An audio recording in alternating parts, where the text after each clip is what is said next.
बिरयानी र मासु खान्छ हाम्रो नानीले बुढी बिरयानी र बिरयानी र ललिपप खानु भएको छ हाम्रो प्रिन्सेस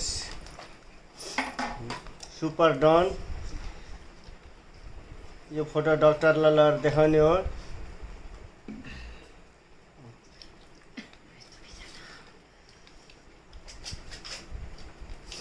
मान्नुपर्छ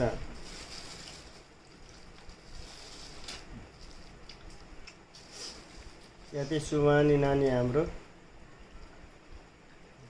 कसरी तान्नु भएको छ oh good good good good good good good good good good good good good good good good good biryani र मासु खानु थियो भात पनि खाऊ न नानी बिरयानी पनि खाऊ तिमी सासले नबोल बिरयानी पनि खाँदै हुनुहुन्छ बिरयानी खाने मासु खाने ए बाप रे good good good good good good good